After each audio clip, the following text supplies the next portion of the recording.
குருவடி சரணம் திருவடி சரணம். ஆக்கமும் ஆன்மீகமும். ஒரு அற்புதமான தொழில் நேயர்களே. இந்த ரெசப்படி நான் சொல்கிற மெஷர்மெண்ட் தெரியுங்களேன். 1 டம்ளர் 3/4 டம்ளர் மல்லி எடுத்துக்கோங்க. 1/2 டம்ளர் தனியாக எடுத்துக்கோங்க. 15 மிளகா அவங்க உரப்புக்கு தக்கன. எனக்கு 15 வேணும் கண்டிப்பாக. அப்போ 15 மிளகா, கருவேப்பிலை, இந்த பாருங்கள், ஜீரகம், மிளகு, ஜீரகம் 25, மிளகு 25. ஓகேவா?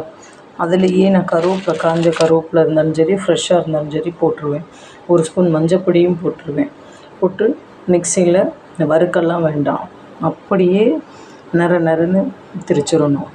நான் திரித்து காட்டுறேன் நேர்களே. கண்டிப்பாக இந்த வரேன். சக்தி குருவடி சரணம் திருவடி சரணம். ஆக்கமும் ஆன்மீகமும். ஒரு அற்புதமான தொழில் நேர்களே. நான் சொன்ன மெஷர்மெண்ட்டுக்கு இவ்வளோ ரசப்பொடி வரும். நல்லா கேட்டுக்கோங்க. இவ்வளோ ரசப்பொடி 1/2 கிலோ. இது நான் சொன்ன மெஷர்மெண்ட்டு. நம்ம வீட்டில் நம்ம திரிச்ச பொடி.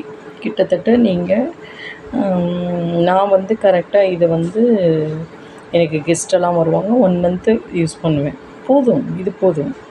நம்ம சொன்ன அளவுக்கு இவ்வளோ. நீங்கள் ஓப்பன் பண்ணி பார்க்கவுமே பாருங்களேன். நான் ஓப்பன் பண்ணுறேன்.